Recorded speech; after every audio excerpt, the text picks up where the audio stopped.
بسم اللہ الرحمن الرحیم۔ السلام علیکم۔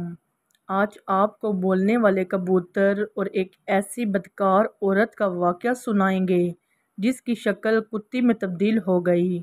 آخر اس عورت کا ایسا کون سا گناہ تھا جس کی اس کو اتنی بڑی سزا ملی؟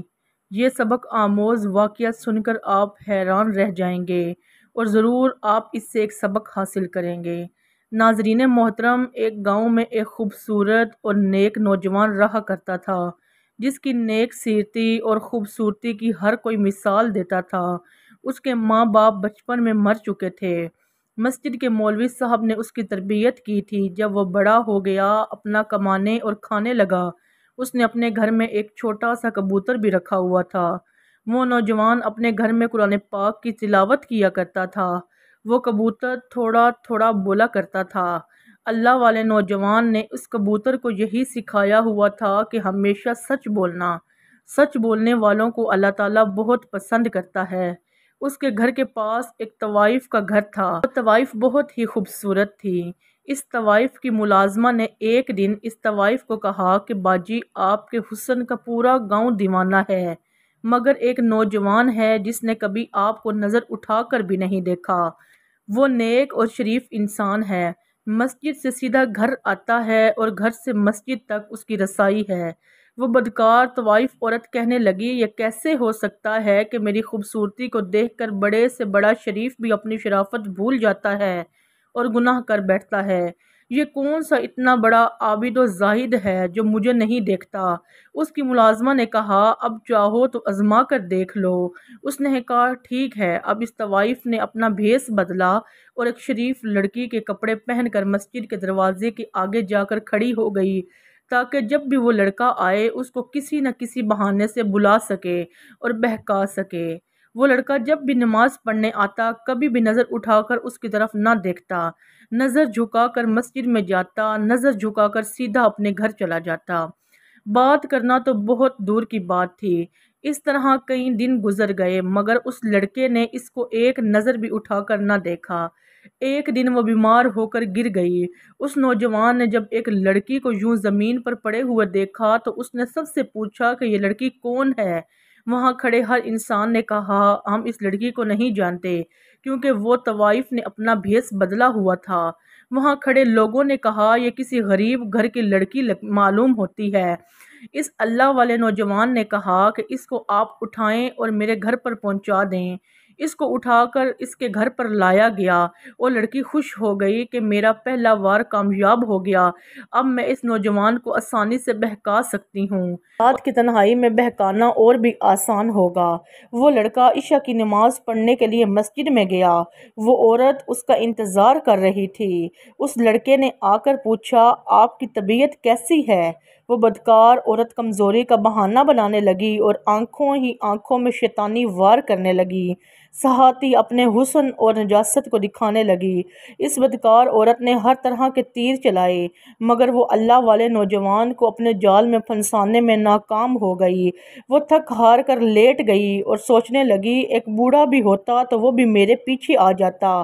یہ پتہ نہیں کس مٹی کا بنا ہوا ہے کہ میرا کوئی بھی اشارہ نہیں سمجھ رہا۔ اس اللہ والے نوجوان نے اس سے پوچھا، آپ کا اس دنیا میں کون ہے؟ ماں باپ کہاں ہیں؟ آپ کا گھر کہاں ہے؟ اس نے کہا، اس پوری دنیا میں میرا کوئی نہیں ہے، اور یہ کہہ کر وہ رونا شروع ہو گئی۔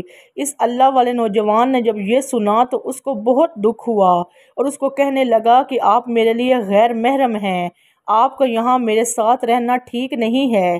اس بدکار عورت نے جب یہ سنا تو کہنے لگی، میں کہاں جاؤں گی؟ اس نوجوان نے کہا کہ آج رات آپ یہاں میرے پاس ٹھہر سکتی ہیں مگر صبح آپ کو جانا ہوگا۔ یہ سن کر وہ بدکار عورت کہنے لگی، کسی طرح اس سے گناہ کرواؤں، مگر پھر بھی وہ ہر لحاظ سے ناکام رہی۔ صبح اس اللہ والے نوجوان نے مولانا صاحب سے مشورہ کیا کہ ایک غیر عورت میرے گھر میں رہ رہی ہے، میں بہت پریشان ہوں، کیا کروں؟ مولانا صاحب نے کہا، اگر اس کے آگے پیچھے کوئی نہیں، غریب ہے، لاوارث ہے، تو پھر تم اس سے نکاح کر لو، نوجوان ہو، آخر شادی تو کرو گے۔ اس نوجوان نے واپس آ کر اس لڑکی کو بتایا کہ مولانا صاحب کہہ رہے ہیں میں تم سے نکاح کر لوں۔ یہ سن کر وہ خوف زدہ ہو گئی۔ اور سوچنے لگی میرا ارادہ تو اس سے نکاح کرنے کا نہیں ہے، میں تو اس سے ناجائز تعلقات قائم کرنا چاہتی ہوں، میں یہاں اس کی بیوی بننے نہیں آئی۔ اس بدکار عورت نے اس نوجوان کو کہا مجھے آج رات سوچنے کا ٹائم دو، میں صبح آپ کو بتا دوں گی۔ وہ رات بھر سوچتی رہی آخر کروں تو کروں کیا۔ پھر اس نے فیصلہ کیا جھوٹ موٹ ہی صحیح، آخر یہ نوجوان تو مجھے ملے گا، جب میرا کام ہو جائے گا تو میں اس کے گھر سے بھاگ جاؤں گی۔ صبح ہوتے ہی اس نے اس نوجوان کو کہا میں آپ سے نکاح کرنے کے لیے تیار ہوں۔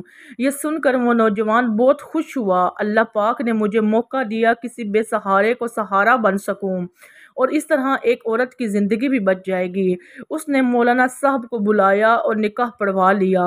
سب اس نیک سیرت اور خوبصورت نوجوان کی شادی سے بہت خوش ہوئے۔ اس نے نکاح کر لیا ہے اور کسی بے سہارا اور غریب لڑکی کو سہارا دیا ہے۔ وہ نوجوان تو اللہ تعالیٰ کی عبادت کرنے والا تھا۔ ناظرین محترم، کچھ دن گزرنے کے بعد جب اس عورت کا اس اللہ والے سے دل بھر گیا تو وہ کہنے لگی کہ اب مجھے یہاں سے جانا چاہیے، میں یہاں سے کیسے جا سکتی ہوں، میں تو اپنی اسی دنیا میں واپس جانا چاہتی ہوں۔ اس بدکار عورت نے اپنی ملازمہ کو پیغام بھیجا کہ میں یہاں سے نکلنا چاہتی ہوں، کوئی بندوبست کرو۔ وہ ملازمہ اس کے پاس آئی اور کہنے لگی اب آپ اس کی بیوی بن چکی ہیں، یہاں سے کیسے نکلیں گی، آپ نے ایسا کیوں کیا تھا؟ اس بدکار عورت نے کہا میں اس کی خوبصورتی میں اتنی پاگل ہو چکی تھی کہ میں کسی طریقے سے اس سے اپنا کام کروانا چاہتی تھی، یہ تو مجھے دیکھتا ہی نہیں تھا، تو پھر میں اور کیا کرتی، مجھے مجبوراً اس سے نکاح کرنا پڑا، مگر اب مجھے یہ پسند نہیں، میں یہاں سے نکلنا چاہتی ہوں۔ ناظرین محترم، ملازمہ نے اس کو کہا کہ آپ ایسا کریں اس سے طلاق لے لیں۔ وہ کہنے لگی نہیں، میں اس سے طلاق نہیں لے سکتی کیونکہ یہ ایک بہت اچھا انسان ہے، یہ مجھے کبھی بھی طلاق نہیں دے گا۔ وہ بدکار طوائف عورت بولنے لگی مجھے اتنا شریف انسان نہیں چاہیے، میں ایسا کرتی ہوں اس کو جان سے مار دیتی ہوں۔ وہ اپنے کوٹھے والی زندگی کو یاد کرنے لگی جہاں ہر روز امیر امیر لوگ میرے پاس آیا کرتے تھے، میرے اوپر ہزاروں دینار نچھاور کیا کرتے تھے، مجھے اس کے ساتھ نہیں رہنا، تم مجھے زہر لا دو، میں اس کو زہر دے کر مار دوں گی۔ جب ملازمہ نے یہ سنا تو ملازمہ زہر کا انتظام کرنے کے لیے چلی گئی۔ اس ملازمہ نے اس کو زہر لا کر دے دیا، اور جب رات کو وہ اللہ والا نوجوان گھر آیا، وہ بدکار عورت سج سور کر اس کے سامنے آئی اور کہنے لگی میں ابھی آپ کے لیے کھانا لے کر آتی ہوں۔ جب وہ اس کے لیے کھانا لینے گئی تو اس نے اس کھانے میں زہر ملا دیا۔ اب وہ کبوتر جو اس کے گھر میں رہتا تھا ہر وقت موجود تھا، یہ سب دیکھ رہا تھا۔ اس کبوتر نے چیخنا چلانا شروع کر دیا، بچاؤ بچاؤ۔ اللہ والا نوجوان اس کے پاس آیا اور کہنے لگا آج تم اتنا کیوں چیخ رہے ہو؟ کبوتر پھر بولا بچاؤ بچاؤ۔ اس کی یہ بات سن کر وہ بہت حیران ہوا۔ اس نے کھانا کھایا، کھانا کھا کر اپنی بیوی کو کہا میں سونے کے لیے جا رہا ہوں، مجھے رات کو تہجد کے لیے اٹھا دینا۔ جب آدھی رات کا وقت ہوا اس کو تکلیف ہونا شروع ہو گئی۔ اس نے اپنی بیوی کو کہا میرے پیٹ میں بہت درد ہے، مجھے ایسا لگ رہا ہے میرے پیٹ پر کوئی چھریاں چلا رہا ہے۔ وہ بدکار عورت کہنے لگی مجھے لگتا ہے آپ نے کوئی الٹی سیدھی چیز کھا لی ہے۔ اس اللہ والے نوجوان نے کہا نہیں، میرا وقت قریب آ چکا ہے، تم ایسا کرو مولانا صاحب کو بلا دو اور ان سے کہو کہ فوراً یہاں آ جائیں۔ بدکار عورت کہاں مولانا صاحب کو لے کے آنے والی تھی، وہ اس کمرے سے باہر نکل گئی اور اس کے سامنے اس کا شوہر تڑپ تڑپ کر مر گیا، مگر اس عورت کو ذرا بھی رحم نہ آیا۔ اس اللہ والے نوجوان نے مرتے وقت کلمہ شہادت کی تلاوت کی اور اس کی جان نکل گئی، اور وہاں کبوتر چلا رہا تھا بچاؤ بچاؤ بچاؤ۔ اس عورت نے اس کبوتر کو کہا کہ چپ ہو جا ورنہ تیرا گلا گھونٹ دوں گی۔ اس نے اپنی ملازمہ کو پیغام بھیجا کہ جلدی سے یہاں آؤ۔ اس کی ملازمہ آئی، ان دونوں نے مل کر گھر کے صحن میں ایک گڑھا کھودا، اس کو وہاں دفن کیا، اور وہ دل ہی دل میں خوش تھی کہ میری اس آدمی سے جان چھوٹ گئی، اب میں آزاد ہوں۔ اس کے بعد پھر وہ اپنے اسی طوائف اور بدکاری والے اڈے میں چلی گئی اور پھر وہیں زنا کاری میں لگ گئی۔ محترم ناظرین، اللہ پاک نے اس عورت کو اتنی اچھی زندگی دی، اگر وہ چاہتی تو اپنے گناہوں سے توبہ کر سکتی تھی، اپنے شوہر کی طرح نیک اور پرہیزگار بن سکتی تھی، اگر وہ چاہتی اپنی دنیا اور آخرت سنوار سکتی تھی، مگر اس نے اپنے ہاتھوں سے ہی اپنی دنیا اور آخرت دونوں برباد کر دیے، بلکہ الٹا اپنے شوہر کو زہر دے کر اس کا قتل بھی کر دیا۔ وہ بدکار اور طوائف تھی، لیکن اب قاتل بھی بن چکی تھی۔ جب صبح فجر کا وقت ہوا، مولانا صاحب نے نماز پڑھائی اور دیکھا کہ ان کا شاگرد آج نماز پڑھنے نہیں آیا تو وہ بہت پریشان ہو گئے۔ اس کے گھر میں آئے، دروازہ کھٹکھٹایا، مگر اس کے گھر کا دروازہ کسی نے نہ کھولا۔ یہی سوچ رہے تھے شاید وہ سو رہا ہو، مگر وہ یہ بھی سوچ رہے تھے کہ نماز تو میرا شاگرد چھوڑ ہی نہیں سکتا۔ مولانا صاحب واپس چلے گئے۔ جب ظہر کا وقت ہوا، دیکھا کہ ابھی بھی ان کا شاگرد نماز پڑھنے نہیں آیا۔ انہوں نے کسی کو بھیجا، مگر اس نے بھی یہی کہا کہ وہ دروازہ نہیں کھول رہا۔ شام تک یہی سلسلہ چلتا رہا۔ عشاء کے بعد مولانا صاحب نے سوچا مجھے خود جانا چاہیے۔ جب مولانا صاحب گئے، انہوں نے دروازہ کھٹکھٹایا، مگر کوئی بھی نہ آیا، مگر اندر سے کبوتر چیخ رہا تھا، بچاؤ بچاؤ۔ مولانا صاحب سمجھ گئے کچھ تو گڑبڑ ہے۔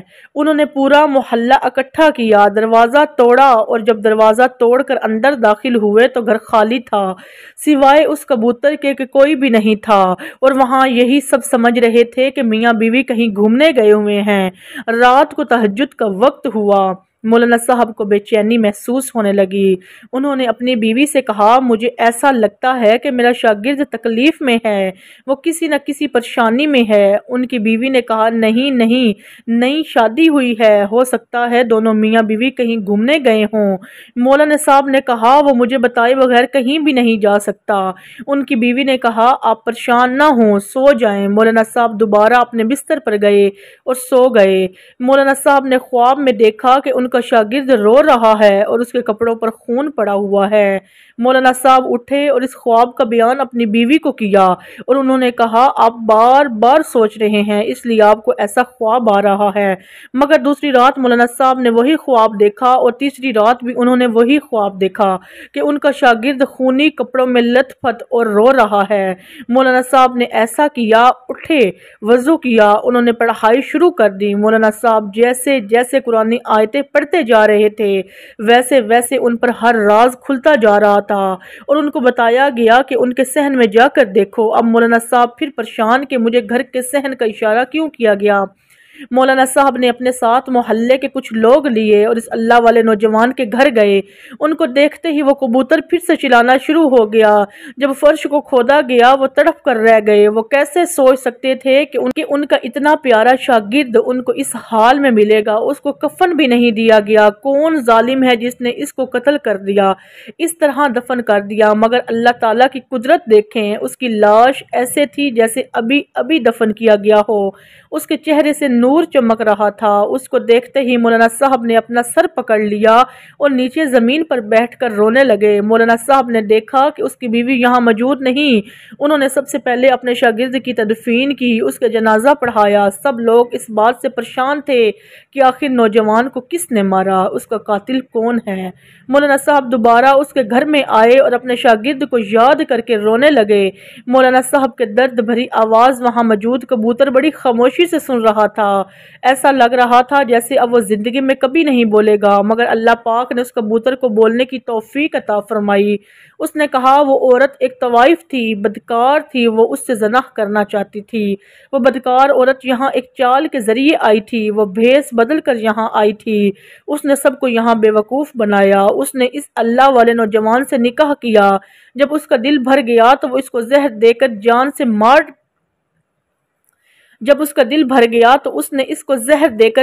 مار ڈالا۔ اب وہ دوبارہ اپنی بدکاری اور زناکاری کے لیے اپنے کوٹھے پر چلی گئی۔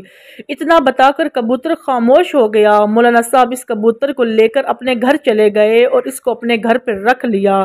اس کے بعد چند لوگوں کے ساتھ مولانا صاحب اس طوائف بدکار عورت کے کوٹھے پر گئے۔